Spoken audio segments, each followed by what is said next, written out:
ورحمة الله وبركاته.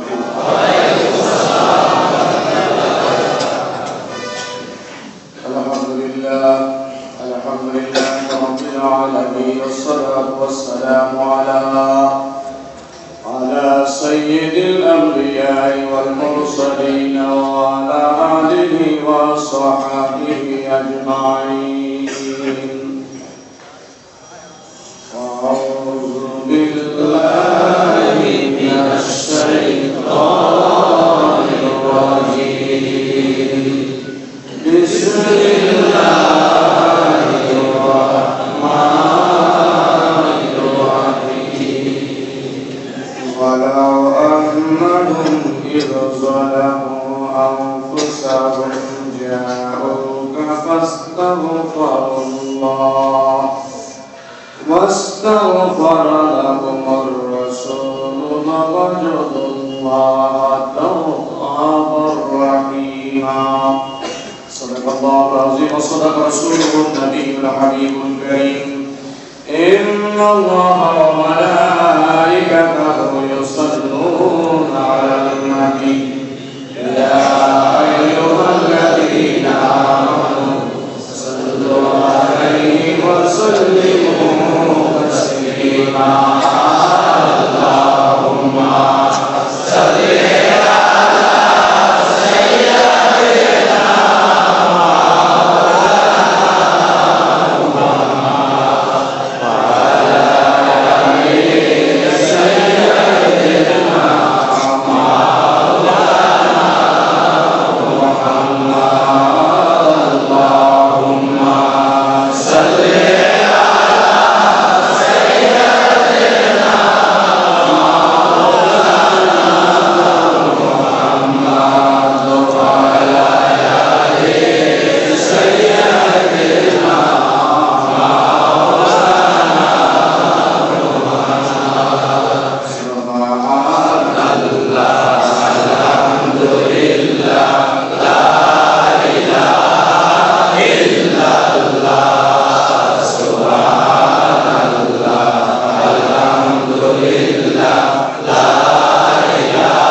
সকালে ঈমান নিয়ে ঘর থেকে বাহির হলে বিকালে বেঈমান হয়ে ঘরে ফিরে।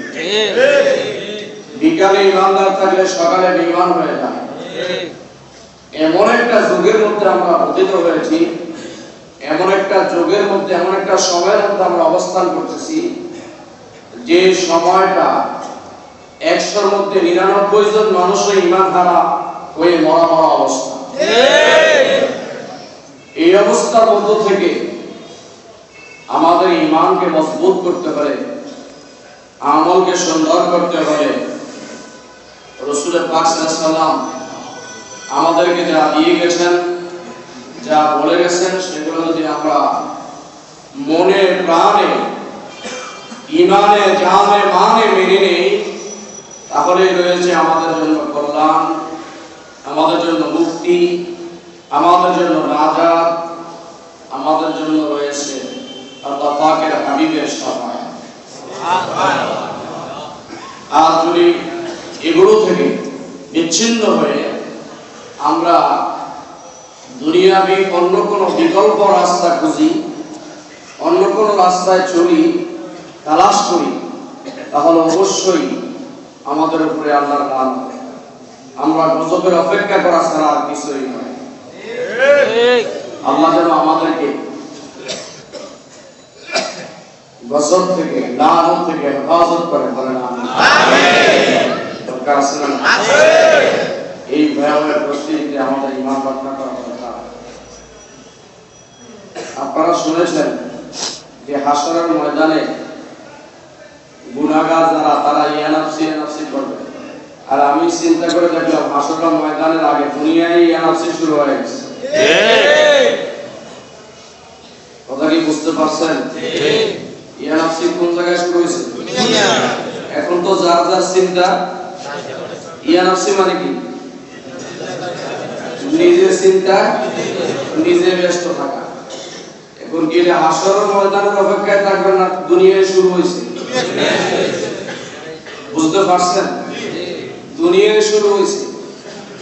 কেউ কারো দিকে তাকায় না, ছেলে বাবার দিকে চায় না, বাবা ছেলের দিকে লক্ষ্য করে না, মা মেয়ের খবর রাখে না, মেয়ে মার খবর রাখে না, স্বামী স্ত্রীর খবর জানে না, স্বামী ঘরে থাকে, স্ত্রী বিভিন্ন জায়গায় চলাফেরা করে, স্ত্রী ও স্বামীর খবর জানে না, ভাই বোনের খবর জানে না, বোন ভাইয়ের খবর রাখে না। পরিস্থিতি এরকম হয় নাই? এই পুরাটা পরিস্থিতিতে একমাত্র রাসূলের পাকের আদর্শ ছাড়া পৃথিবীতে আর অন্য কোনো আদর্শ নাই যে আপনি ঈমান রক্ষা করতে পারেন। একমাত্র রাসূলের পাকের আদর্শের মধ্যে আসতে হবে। আর রাসূলের পাকের আদর্শ কি? বিদায় হজের ভাষণে রাসূলের পাক বলেছেন 1,24,000 সাহাবায়ে কেরামদেরকে নিয়ে। কত হাজার? 1,24,000। খুব খেয়াল করে শুনুন। একদিক থেকে আমরা রাসূলের সম্মান বলি, আরেক দিক থেকে রাসূলের সম্মান থেকে আমাদের আদর্শগুলো বাহির হয়ে আসে। 1,24,000 সাহাবায়ে কেরাম ইয়াউমে আরাফা, 1,24,000 সাহাবা আরাফার ময়দানে উপস্থিত। আর আমার হুজুর খানায় কাবার দরজায় দাঁড়ায়া ভাষণ দিয়েছে। সুবহানাল্লাহ। ইলেকট্রিক কোনো ব্যবস্থা ছিল না? বলেন ছিল না? আমি আজকে এই ছোট্ট একটা হাউসের মধ্যে কথা বলার জন্য একটা মাউথপিস ব্যবহার করতেছি। এটা মাইক লাগায়া জায়গায় জায়গায় সাউন্ড বক্স, দোতলায় সাউন্ড বক্স, বাহিরে সাউন্ড বক্স লাগায় দেয়া, তারপরে আপনাদের কানে শোনায় দিতে চেষ্টা করতেছি। তারপরও অনেকে হুজুর বুঝি নেই। হয় কি কয় না? হুজুর বুঝি নাই। আর একটু পাতলা করে কইলে ভালো হইতো, এমনি কইলে ভালো হইতো, অমনি কইলে ভালো হইতো, বুঝি নাই। কিন্তু দেখেন একটু খেয়াল করে, 1,24,000 সাহাবায়ে কেরামদেরকে নিয়ে একটা গাধার পিঠে বসে হুজুর ভাষণ দিলেন। ইলেকট্রিক কোনো যন্ত্র নয়। 1,24,000 সাহাবায়ে কেরাম, কাছের লোকে কোনোদিন কয় নাই হুজুর আপনার আওয়াজে আমার কান ফাইটে গেছে। 1,24,000 যারা একবারে পিছনে যারা ছিল তারাও কয় নাই হুজুর আপনার কথা শুনি নাই। সবাই এক সমানভাবে রাসূলের কথা শুনতে পাচ্ছিল।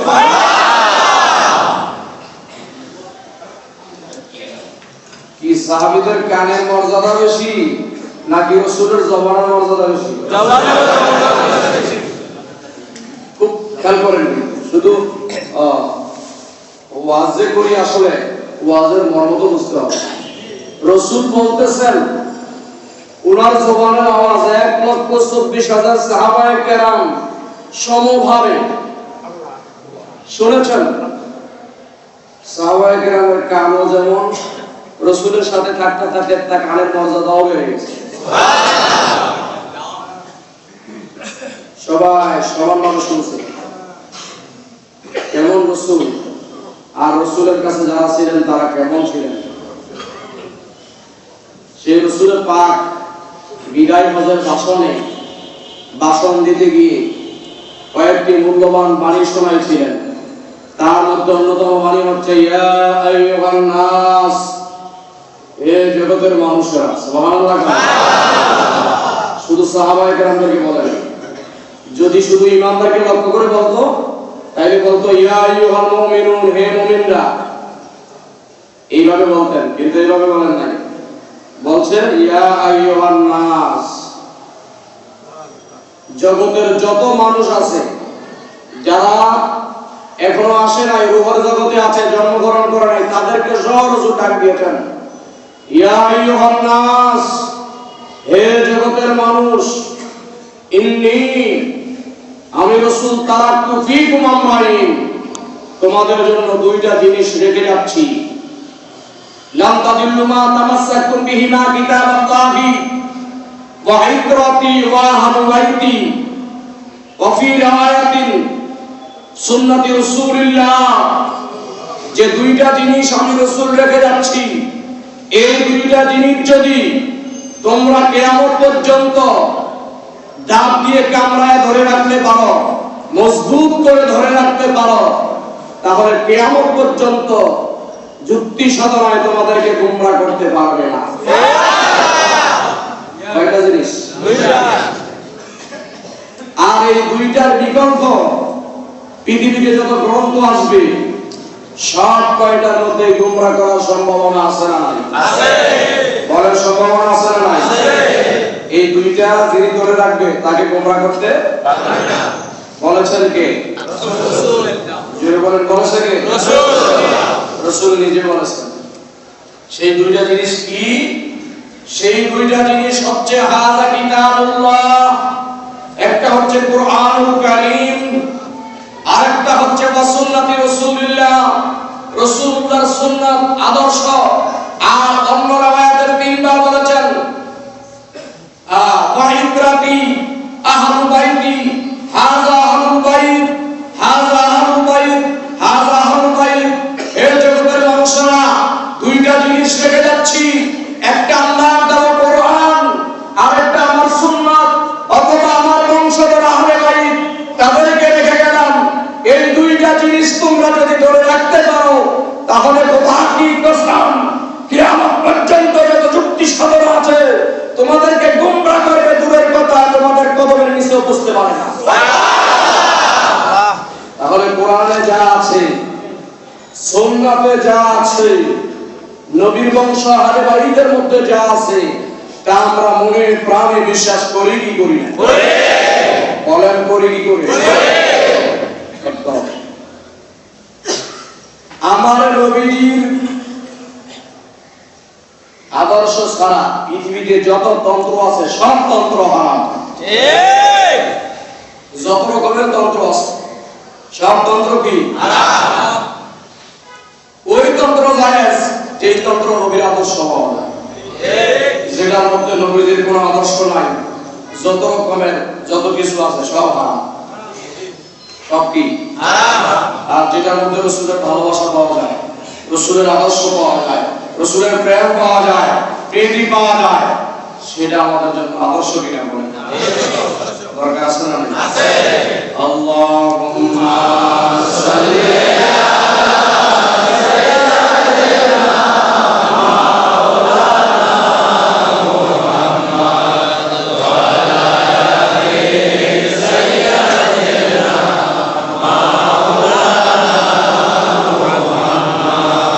Allahumma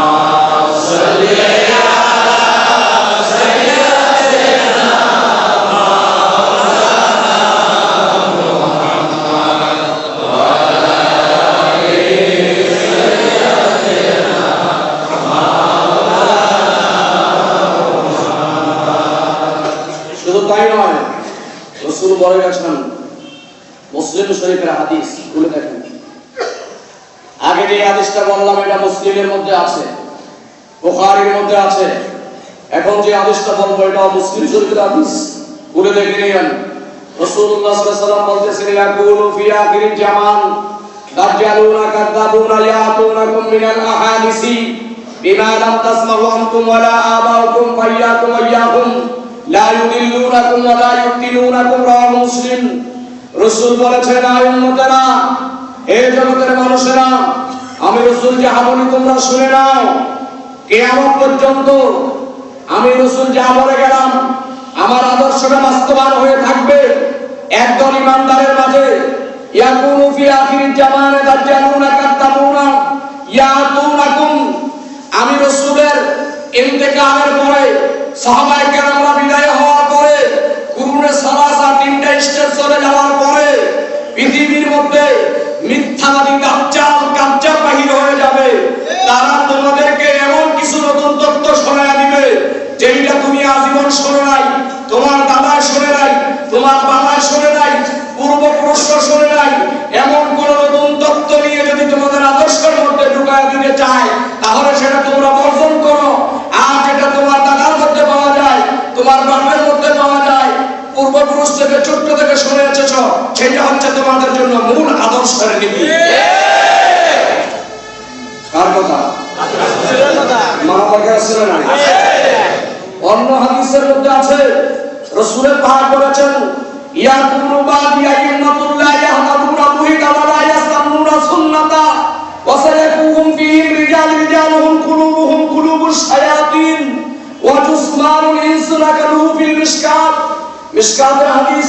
রাসূল বলেছেন, আমার পরে এমন কিছু ইমাম বাহির হবে, এমন কিছু নেতা বাহির হবে, তারা তোমাদের কাছে এসে ইসলামের দাওয়াত দিবে, মূলত তাদের কলবের মধ্যে শয়তান বসবাস করতেছে। অথচ তারা ইসলামের কথা বলেন, ইসলামের তাদের কলবের মধ্যে শয়তান। আকৃতিতে তারা মানুষ, আকৃতিতে তারা মানুষ, কলবের মধ্যে কি শয়তান। হুঁশিয়ার তাদের কাছ থেকে। খেয়াল করে নিন। শুধু তাই নয়, রাসূলুল্লাহ হাদিসের মধ্যে বলেন, কুল্লু উম্মতি ইয়াদখুলুনাল জান্নাতা ইল্লা মান আবা, ইল্লা মান আবা ক্বালা মান আতানি দাখালাল জান্নাতা ওয়া মান আসানি ফাকাদ আবা, রাওয়াহুল বুখারী।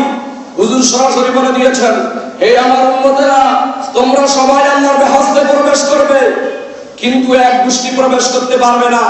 সাহাবায়ে কেরামরা বলল, ইয়া রাসূলুল্লাহ, তারা কারা? বলতেছে, তারা হচ্ছে যারা আমার অনুসরণের বাহিরে, যারা আমাকে মহব্বত করতো না, আমি রাসূলের সাথে নাফরমানি করতো, তারা ছাড়া যারা আমার অনুসরণকারী, আমাকে মহব্বতকারী, আমাকে ভালোবাসাকারী, আমার প্রতি প্রেম নিবেদনকারী, তারা আল্লাহর জান্নাতে প্রবেশ করতে পারবে। অন্য হাদিসে রাসূল বলে দিয়েছেন, মান আহাব্বা সুন্নতি ফাকাদ আহাব্বানি ওয়া মান আহাব্বানি কানা মাইয়া ফিল জান্নাহ। উম্মত, তোমরা আমার সুন্নতকে মহব্বত করো, তারপরে আমাকে মহব্বত করো। আমার সুন্নতকে মহব্বত করলে আমাকে মহব্বত করা হলো, আমাকে যিনি মহব্বত করবে তিনি আমার সঙ্গে এক জান্নাতের মধ্যে থাকবেন। কার হাদিস? বলেন, কার হাদিস? মানে দরকার আছে না? আছে। কিন্তু মানবেন কোত্থেকে? শয়তান পিছন দিয়া ইনজেকশন দেয়, বিদায় এক এক ইনজেকশন 2-3 মাস থাকে। এই জন্য ভালো কথা ভালো লাগে না। বলেন, ভালো কথা ভালো লাগে না, লাগে না। আমরা রাসূলের আদর্শের উপরে থাকতে চাই না, কবুল করুন না। আমিন। আওয়াজ দিয়ে বলেন আমিন।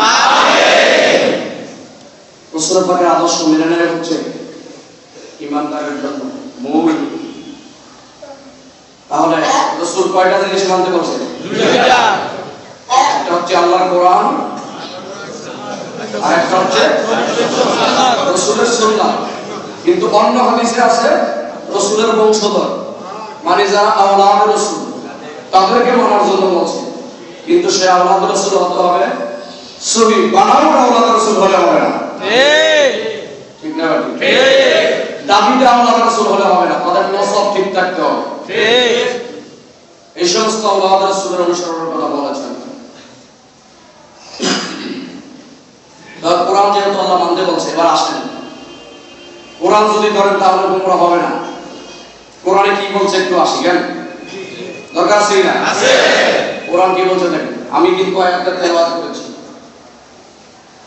এই কিতাবটা আমার বাপেও লেখে নাই, আমার দাদাও লেখে নাই। এই কিতাবটা যিনি লিখেছেন তিনিও একজন আওলাদ রাসূল, আমার নবীর বংশধর। এই কিতাবটা যিনি লিখেছেন বর্তমান 1000 বছর আগে বিশ্ববিদ্যালয়, 1000 বছর আগে বিদ্যাপীঠ মিশর জামিয়া আল আজহার আশ-শরীফ, সেই মিশর আল আজহারের বর্তমান যিনি ফকি, সৌদি আরবে পর্যন্ত যদি কোনো মাসআলায় আটক হয়ে যায় মিশরের বিশ্ববিদ্যালয়ে ফোন দেওয়া হয়, সারা বিশ্বের সব মাসআলা তিনি সমাধান দেন। তিনি লিখেছেন এই কিতাব, আলহামদুলিল্লাহ এখনো তিনি বেঁচে আছেন। আল্লাহর রাসূল ইমাম জয়নুল আবদিনের বংশধর, তিনি কিতাবটা লিখে এই কিতাবটার নাম দিয়েছেন আল বায়ানু লিমা ইয়াশগুলুল আযহান। কিতাবটার সংক্ষিপ্ত নাম আল বায়ান, সংক্ষিপ্ত নাম কি? আল বায়ান। আর পুরো নামটা হচ্ছে আল বায়ান লিমা ইয়াশগুলুল আযহান। এই কিতাব থেকে আমি আজকে সামান্য একটু ধারণা দিব আপনাদেরকে। এই কিতাবটা লিখতে গিয়ে তিনি ওই হাদিসটা নিয়ে এসেছেন যে রাসূল পাক আমাদেরকে দুইটি জিনিস মানার জন্য বলে গেছেন, একটা কোরআন আর একটা রাসূলের সুন্নাত অথবা নবীজির বংশধর। বলতে গিয়ে তিনি আল্লাহর কোরআন থেকে একটা আয়াত নিয়ে এসেছেন, আয়াতের তিনি ব্যাখ্যা করতেছেন। কি ব্যাখ্যা শুনেন? বিসমিল্লাহির রহমানির রহিম। ওয়ালাউ আন্নাহুম ইয যালামু আনফুসাহুম জাআউকা ফাস্তাগফিরুল্লাহ ওয়াস্তাগফারা লাহুমুর রাসূল লাওয়াজাদুল্লাহা তাওয়াবার রহিমা। এরা স্মরণ অনুভব করতেছেন, আপনারা রেকর্ড করে নিন, কাজে লাগবে। স্মরণ অনুভব করতে গিয়ে তিনি বলতেছেন কি, আল্লাহ বলেছেন কোরআনুল কারীমের মধ্যে ওয়ালাউ আন্নাহুম ইয যালামু, আল্লাহ বলেন ও আমার বান্দারা তোমরা যখন ইয যালামু জুলুম করবা আনফুসাহুম নিজের নফসের উপরে, নিজের নফসের উপরে। নফস কি? যেটা ভালো কাজেরও আদেশ দেয় খারাপ কাজেরও একটা নফস আছে না? আছে। আবার কারো কারো নফস শুধু খারাপ কাজেরই আদেশ দেয়। এই নফসে যে গুনাহটা করায়, এই নফসের উপরে যদি জুলুম হয়ে যায়, করতে করতে মনে করো ইযু যালামু আনফুসাহুম, তুমি গুনাহ করাইতে করাইতে করাইতে করাইতে তোমার গুনাহ আসমান থেকে জমিন 500 বছরের রাস্তা তোমার গুনাহ ভরপুর হয়ে গেছে। মনে করো তোমার গুনাহ নদীর পানি পরিমাণ হয়ে গেছে, তোমার গুনাহ জগতে যত পাহাড় আছে পাহাড় পরিমাণ হয়ে গেছে, এত বড় গুনাহ তোমার হয়ে গেছে, কিন্তু তুমি কি জন্য মাফ করাইবা, কেমনে মাফ করাইবা, এই টেনশন তোমার করা লাগবে না। আল্লাহ বলে ওয়ালা আল্লাহুম ইয যালামু আনফুসাহুম, এত বড় গুনাহ পাহাড় নিয়া, এত বড় গুনাহ সাগর নিয়া জাউকা, তুমি নবীর দরবারে চলে যাও। কোন দরবারে? নবীর দরবারে। দেখছেন ঠিকানা কোন জায়গায় দিচ্ছে? আল্লাহ তো বলতে পারতেন গুনাহ করছো আমার কাছে আয় ক্ষমা চা, কিন্তু আল্লাহ তো এটা বলেন নাই। পাহাড় পরিমাণ গুনাহ হয়ে গেছে, সাগরের পানি পরিমাণ গুনাহ হয়ে গেছে, আকাশ জমিন পরিমাণ গুনাহ হয়ে গেছে, আমি খোদার কাছে ক্ষমা চা, আমি তোরে মাফ করে দিব। খোদা কেন এই কথাটা বললেন না? খোদা নিজের ঠিকানা না দিয়া খোদা বলতেছে জাউকা আয়াউকার রাসূল, আমার রাসূলের দরবারে যা, রাসূলের দরবারে গিয়ে ফাস্তাগফিরুল্লাহ। কি ঠিকানা সুন্দর দেখেন, রাসূলের দরবারে দাঁড়ায়া ফাস্তাগফিরুল্লাহ, তারপরে আমি আল্লাহর কাছে ক্ষমা চাই। ও আল্লাহ, মুহাব্বতের কারণে তোমার কাছে জানতে চাই, বিশ্বের যে কোনো জায়গায় দাঁড়ায়া তো তোমার কাছে ক্ষমা চাইলে ক্ষমাটা হয়, কিন্তু তোমার কাছে ক্ষমা চাইতে সরাসরি আদেশ না দিয়া তুমি কেন রাসূলের দরবারে গিয়া ওইখানে দাঁড়ায় তোমার কাছে তওবা করতে বললা, তোমার কাছে ইস্তেগফার করতে বললা? এইটার কারণ কি? আল্লাহ বলবেন, হে আমার বান্দারা শোনো, তুমি যদি আমার কাছে চাও আমি ইচ্ছা করলে তোমাকে ক্ষমা করে দিতে পারি, কিন্তু ক্ষমা করে দিলে আমার বন্ধুকে যে উদ্দেশ্যে আমি আল্লাহ বানাইছি আমার সেই উদ্দেশ্য তো আর পূরণ হবে না। এই জন্য ক্ষমা আমার কাছে চাইবা, আস্তাগফিরুল্লাহ, আমার কাছে ক্ষমা চাইবা, কিন্তু দাঁড়াইবা গিয়া রাসূলের কাছে, রাসূলের পাশে দাঁড়ায়া আর কি করবা? আস্তাগফিরুল্লাহ, তুমি আল্লাহর কাছে তওবা করো। ফাস্তাগফার লাহুমুর রাসূল, আমার রাসূল যদি তোমার এই কাকুতি মিনতি আজিজিয়ান কেসারি দেখা তোমার পক্ষে হইয়া যদি আমার নবী যদি তোমার পক্ষে উকিল হইয়া যায়, আমার নবী উকিল হইয়া যদি হাকিমের দরবারে বলে, ও খোদা আমার উম্মত গুনাহ করেছে, তোমার দরবারে ক্ষমা চাইতে আমাকে সঙ্গে করে নিয়েছে, আমি ওর পক্ষ থেকে আমার উম্মতের ক্ষমা চাইলাম। আল্লাহ বলে, লাওয়াজাদুল্লাহ, বান্দা যেই মাত্র আমার নবী তোর পক্ষে হাত বাড়াইবে সাথে সাথে আমারে ক্ষমা দাতা পেয়ে যাবে। যতক্ষণ পর্যন্ত বন্ধু তোমার পক্ষে সুপারিশ না করবে ততক্ষণ পর্যন্ত চিল্লায় কাঁদতে থাকবে, আমি খোদা ক্ষমা দূরের কথা একটি নজরও তোমার দিকে দিতাম না। বুঝে আসছে? কোরআন মানবেন। একটু আগে বলছে না কোরআন, তো কোরআনে কি বলছে? কার কাছে যাইতে?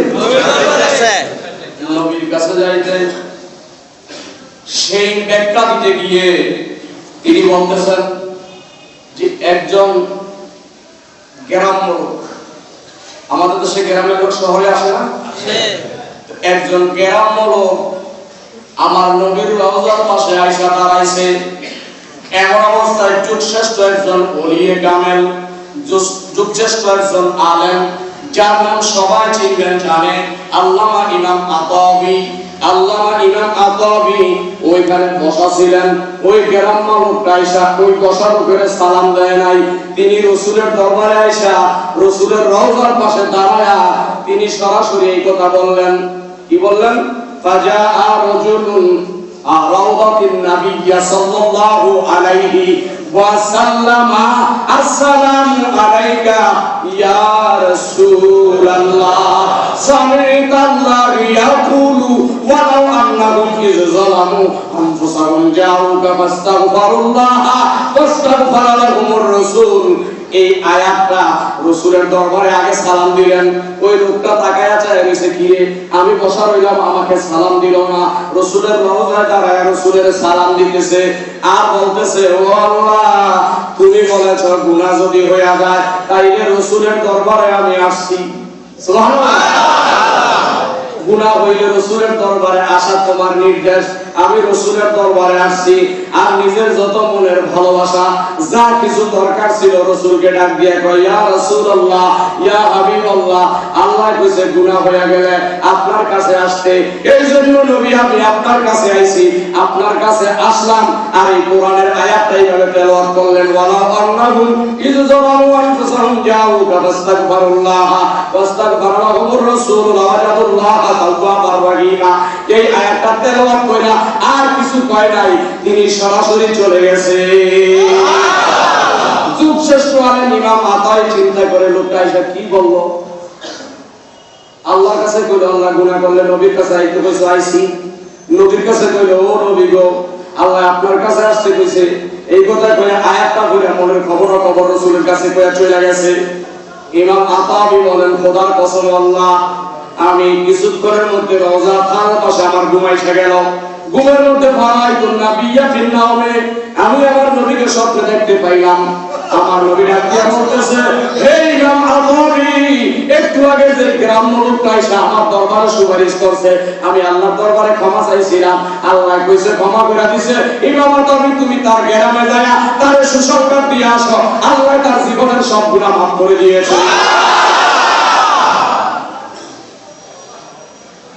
অবস্থা বুঝছেন? নবী লাগবে কি লাগবে?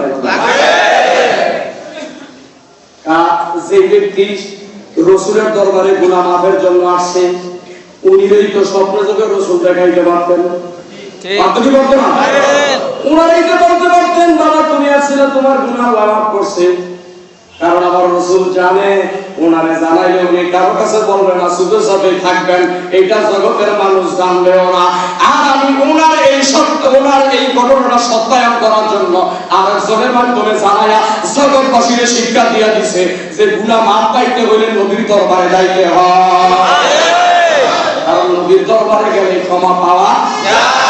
জোরে বলেন যায়। এই আয়াতের ব্যাখ্যা ইমাম আব্বার বলুন, তোমার ক্ষমা হয়ে গেছে, কন্যা সুবহানাল্লাহ।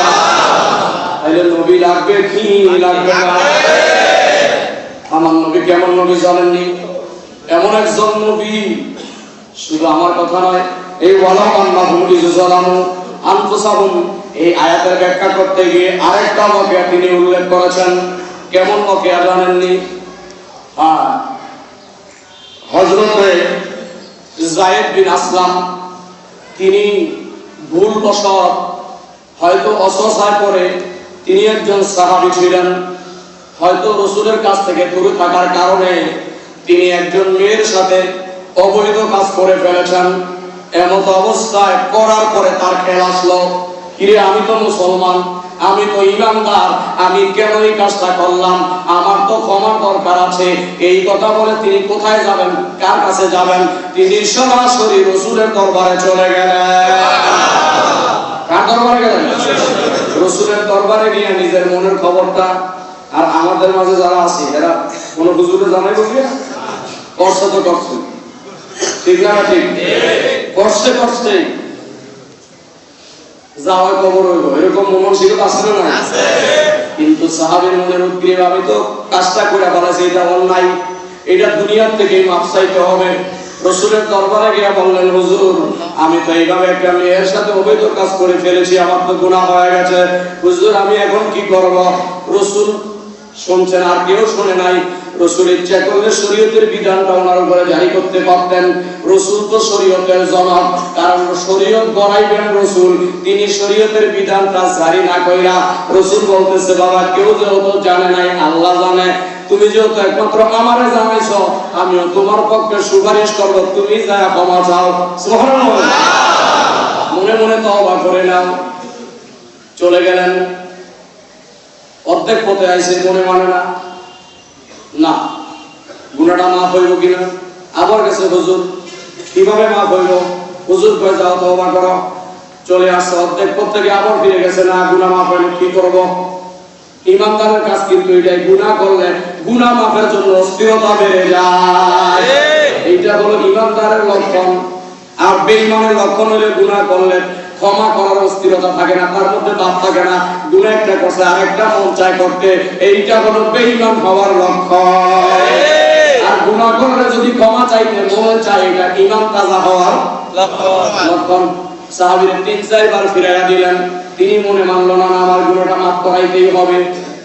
যায়েদ বিন আসলাম আবার রাসূলের কাছে আসলেন, হুজুর আমি কি করতে পারি? হুজুর এবার ৪-৫ বার ফিরাইয়া দেওয়ার পরেও যখন তার মনের উদ্গ্রীবটা কমে নাই, তিনি বারবার আসতেছেন। তিনি সাহাবায়ে কেরামদেরকে বললেন, ও সাহাবীরা, এই যায়েদ বিন আসলাম তিনি একটু অবৈধ কাজ করে ফেলেছেন, তোমরা তাকে ময়দানের মধ্যে নিয়ে যাও, চতুর্দিকে তারে ময়দানের মাঝখানে রাইখা চতুর্দিক থেকে তোমরা বৃষ্টির মতো পাথর মারে তাকে হত্যা করে ফেলো। এইটাই হচ্ছে শরীয়তের রসম, বিচার, তোমরা তাকে হত্যা করো। ডাক দিলেন যায়েদ বিন আসলাম, তোমার মনটা মানে না, তোমার বললাম তওবা করতে, এখন যাও, তোমার উপরে শরীয়ত জারি করা হলো, ওই ময়দানের মাঝখানে গিয়ে তুমি দাঁড়াইবা, আর সব সাহাবায়ে কেরামরা তোমার উপরে পাথর নিক্ষেপ করবে। যায়েদ বিন আসলাম ও পাথরে রাজি হয়ে গেল, হ্যাঁ হুজুর ইয়া রাসূলুল্লাহ আমি রাজি হয়ে গেলাম, পাথর খায়ও যদি আমার গুনাহটা মাফ হয়ে যায়, আমার জীবনটা ধন্য হয়ে যাবে। কি মন মানসিকতা, পাথর খাওয়া দরকার, কিন্তু আমার গুনাহটা মাফ করাইতে হবে। সাহাবায়ে কেরামের আদর্শ থেকে আমাদেরকে শিক্ষা নেওয়া উচিত। ওই সাহাবী গিয়া যায়েদ বিন আসলাম ময়দানের মাঝখানে দাঁড়াইলো, চতুর্দিক থেকে পাথর মারা শুরু হয়ে গেল, বৃষ্টির মতো পাথর পড়তেছে।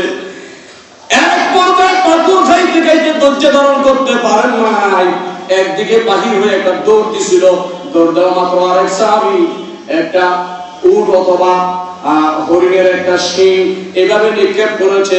যায়েদ বিন আসলামের মাথার মধ্যে এসে মাথাটা ফাইটা তিনি সাথে সাথে মারা যায়। ইন্না লিল্লাহি ওয়া ইন্না ইলাইহি রাজিউন। আল্লাহর হাবিব বলেছে সাহাবায়ে কেরাম তারে গোসল দাও সম্মানের সহিত, কাপড়ের কাপড়টা আমি নিজে রাসূল পরায়া দিমু। সুবহানাল্লাহ। ইব্রাহিম তারে গোসল দিয়া দাও, গোসল দিলেন, কাফনের কাপড়টা রাসূল নিজে পরায়া দিলেন। পরানোর পরে জানাজার নামাজের জন্য তৈয়ার হয়ে গেলেন। জানাজার নামাজ দরকার আছে না নাই? আমাদের দেশে জানাজার নামাজের পরে দোয়া নিয়ম ফিতনা আছে না নাই? জানাজার নামাজের পরে একটু দোয়া করব, এটাও বলে ফিতনা। কিন্তু আপনি কিতাব পড়ে দেখেন, আল্লাহর হাবিব বলেছেন, মিশকাত শরীফের হাদিস, অন্যান্য কিতাবের মধ্যে আছে, তিরমিজির মধ্যে আছে, দেখেন সরাসরি কি বলতেছেন, ইজা সাল্লাইতুম আলাল মাইয়িতি ফাকলিস লাহু দুআ। আল্লাহর হাবিব বলেছেন, যখন একটা মাইয়িতের জানাজার নামাজ হয়ে যায়, জানাজার নামাজ শেষ করে ফেল, তখন তোমরা খাস কইরা তার জন্য ফাকলিস লাহু দুআ, তার জন্য আলাদা খাস ভাবে আরেকটা দোয়া করো। খাস ভাবে আরেকটা দোয়া করো। সুবহানাল্লাহ।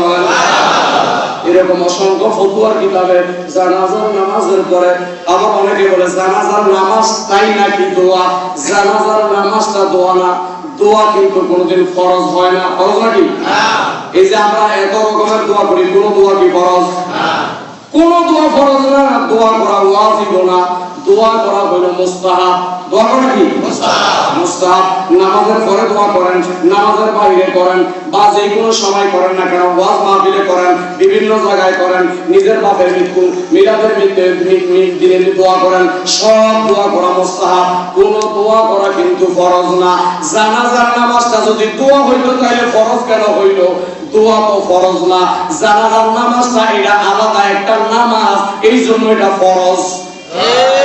জানাজার নামাজ ফরজ না, জানাজার নামাজটা হলো ফরজ, এটা দোয়া নয়, এটা হলো জানাজার নামাজ। জানাজার নামাজ, হ্যাঁ, নামাজের ভিতরে আমরা দোয়া করি, করি কি করি না? ফরজ নামাজের ভিতরে তো আমরা দোয়া করি। ফরজ নামাজের ভিতরে দরখাস্তের দোয়া আছে, ইয়্যাকা না'বুদু ওয়া ইয়্যাকা নাস্তাইন।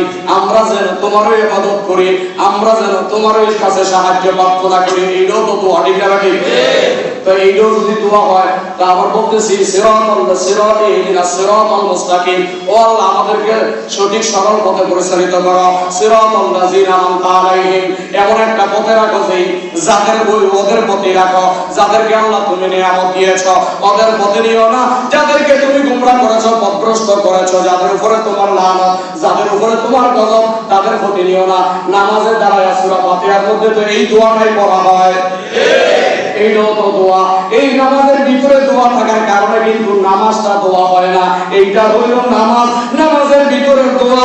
জানাজার নামাজটা নামাজ, কিন্তু এইটার ভিতরে দোয়া। আল্লাহুম্মা গফিরলি হাইয়িনা ওয়া মাইয়িতিনা ওয়া শাহিদিনা ওয়া গায়বিনা। কিন্তু এইটার মধ্যে কিন্তু যেই মাইয়িতকে সামনে নিয়ে দাঁড়াইছেন, এই মাইয়িতের জন্য কোনো খাস দোয়া নাই। আছে নাকি? না। বলবেন হুজুর কেমনে? এটার মধ্যে দোয়া নাই, যারা সামনে নিয়ে দাঁড়াচ্ছে তার জন্য কিন্তু এটার মধ্যে দোয়া নাই। আপনি একটু খেয়াল করে দেখেন, আল্লাহুম্মা গফিরলি, হে আল্লাহ ক্ষমা করে দাও, হাইয়িনা, দাঁড়াইছেন মুর্দার সামনে করে, আগেই বলতেছেন আল্লাহুম্মা গফিরলি হাইয়িনা, যারা জিন্দা তা করে মাফ করে দেন। দাঁড়াইছেন কি লইয়া? মরালে।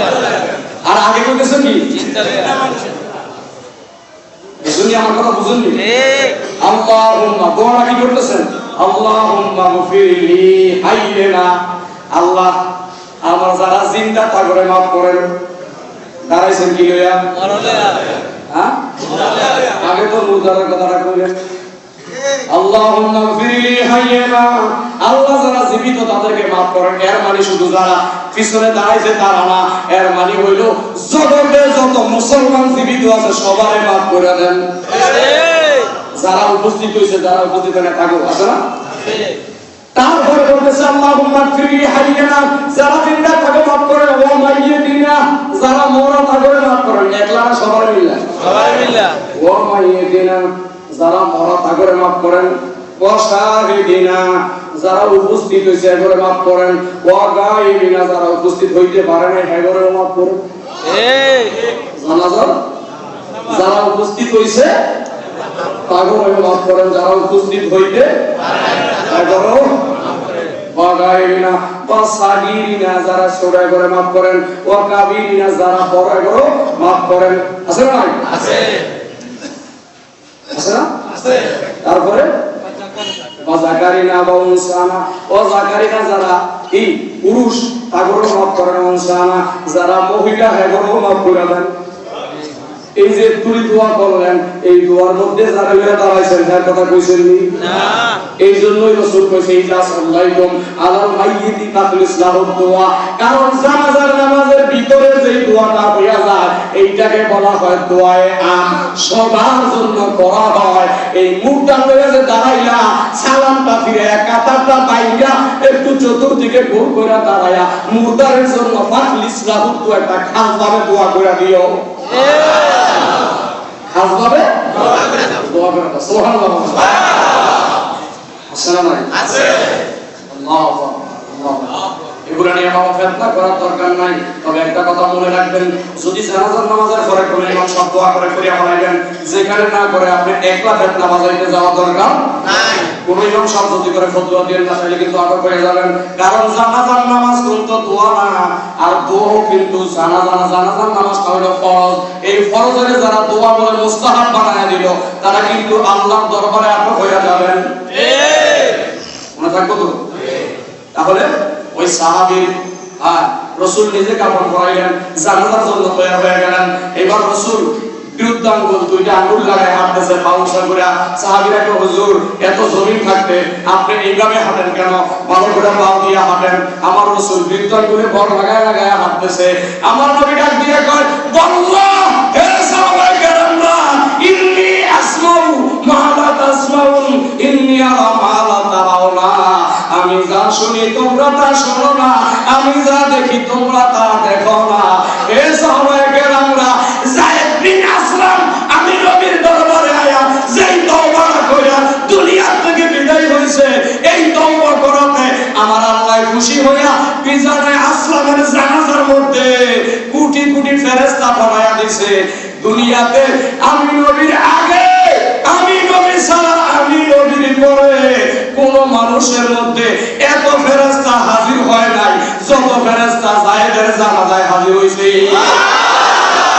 কারণ ফেরেশতাদের জন্য আমি রাসূল পাও রাখার জায়গা পাই না, এই জন্য বিদ্যাঙ্গুল দিয়া বট দিয়া হাঁটতেছি, কারণ যায়েদের জানাজার মধ্যে এত ফেরেশতা শরীক হয়ে গেছে।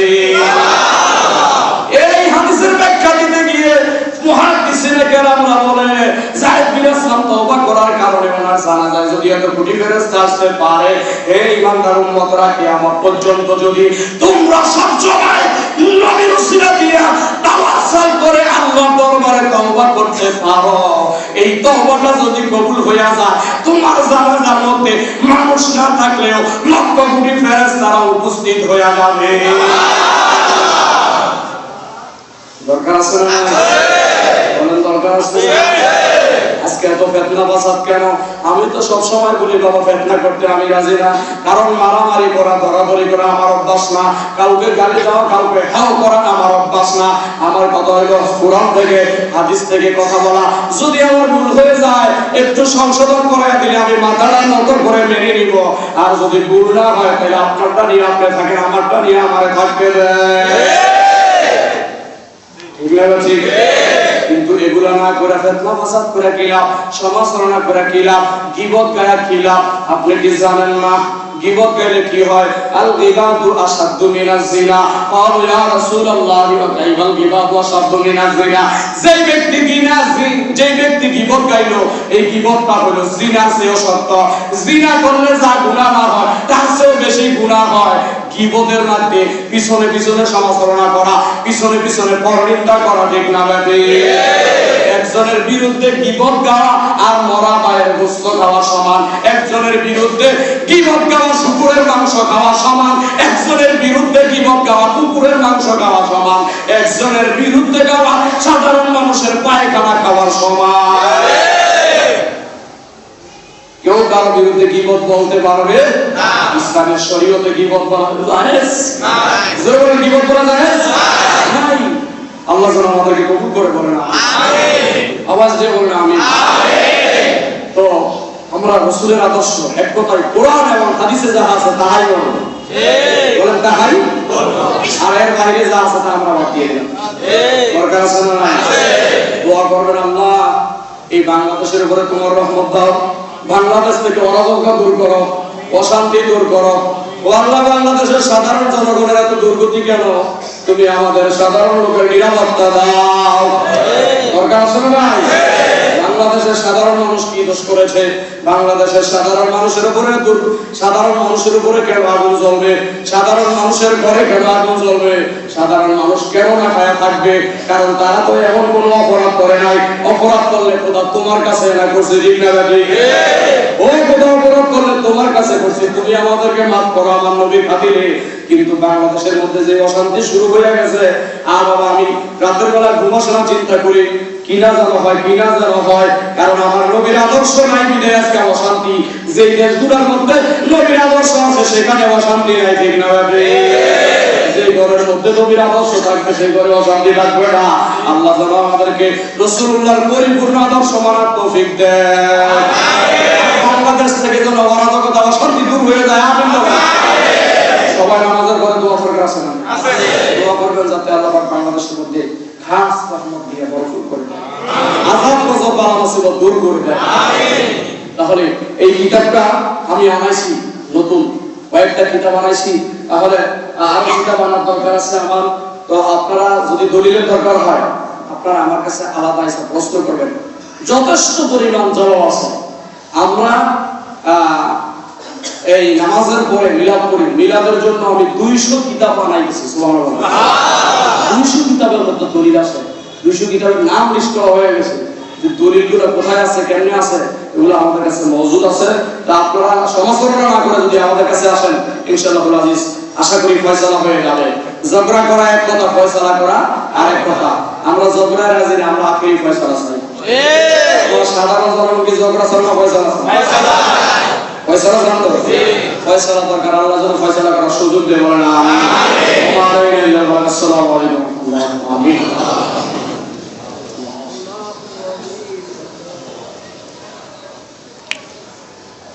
برحمتك يا رب العالمين.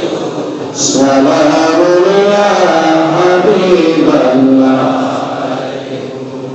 محمد مصطفى خدا کو خدا جانے محمد مصطفى کو سارا دنیا رسول اللہ علیکم سلام یا حبیب اللہ صلاۃ یا رسول اللہ علیکم سلام یا حبیب اللہ صلاۃ یا رسول اللہ علیکم سلام یا حبیب اللہ جمال عاشق بصد محمد خیال دل بصد محمد صلاۃ یا رسول اللہ علیکم سلام یا حبیب اللہ جلوہ جلوہ نور خدا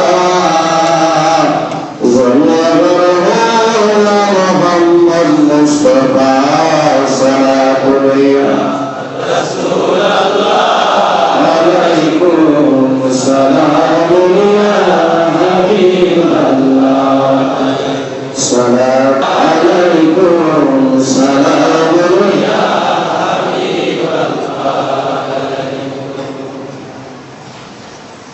الصلاة والسلام عليك يا رسول الصلاة والسلام عليك يا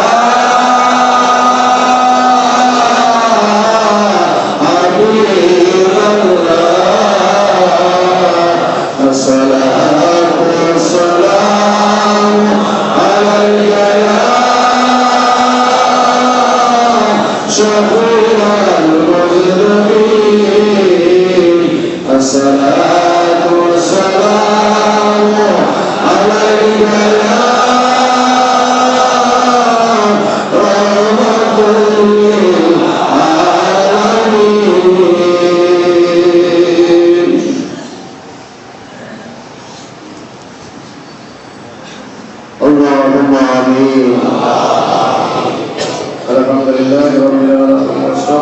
والسلام على سيد الأنبياء والمرسلين ربنا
Mama,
বাজারের ব্যবসায় মায়া কামড় উলামা আজকে সকালে ইন্তেকাল করছে পড়ে গেছে বলছে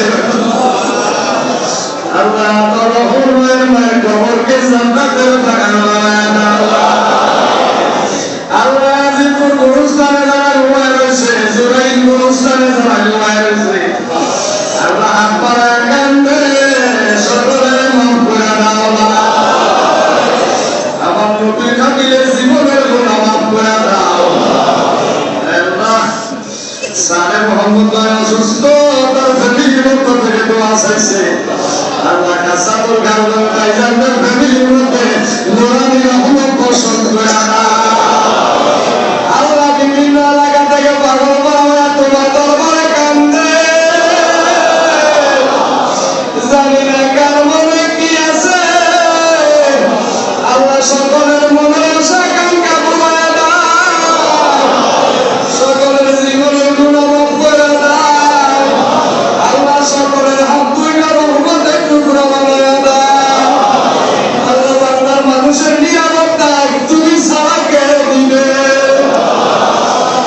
সাধারণ মানুষের নিরাপত্তা তুমি নিজে দিয়ে দাও আল্লাহ বাংলার জমিনে রহমত বর্ষণ করে দাও আসাম গজব তারা মুসিবত শান্তি দূর করে দাও আল্লাহ মুসলমানের সংসারের মধ্যে রহমতের বৃষ্টি বসায় দাও আল্লাহ সকলকে মাফ করে দাও আল্লাহ তাকায় দেখো কিভাবে হাত ধরে কান্দে আল্লাহ সকলকে মাফ করে দাও আল্লাহ জুরাইন মসজিদকে মাফ করে দাও আল্লাহ বিভিন্ন এলাকা থেকে পাগল পারা হয়ে যায় কান্নারি হয়ে হাত পাইছে সকলকে মাফ করে দাও আল্লাহ মসজিদের ইমাম মুয়াজ্জিন খাদেম আয় আল্লাহ মসজিদকে যারা পরিচালনা করে যারা মুসল্লি হয়ে নামাজ পড়ে সকলকে মাফ করে দাও সকলকে কবুল করে দাও আল্লাহ আল্লাহ আমাদের ব্যক্তি 1000 টাকা দিয়েছে দোয়া চাইছে মসজিদের মধ্যে এমনি ভাবে যারা দান সদকা করে সকলকে কবুল করে দাও আয় আল্লাহ মসজিদের কাজ চলতেছে এই মসজিদের কাজে যারা সহযোগিতা করতেছে সকলকে কবুল করে নাও আমিন রহমত দিয়ে মঞ্জুর করো আল্লাহ মক্কাতুল মুকাররমা মদিনাতুল মুনাওয়ারা জিয়ারত নসিব করো সরাসরি না হয় বুলের করে আমার কিতাব দাও আল্লাহ যেদিন মনে যাব হযরত ইসলাম কবুল করতে জালেম শয়তানের বিমান ধ্বংস করতে কঠিন বিপদে আমার নবীকে দেখায় জবানে জারি করো লা ইলাহা ইল্লাল্লাহ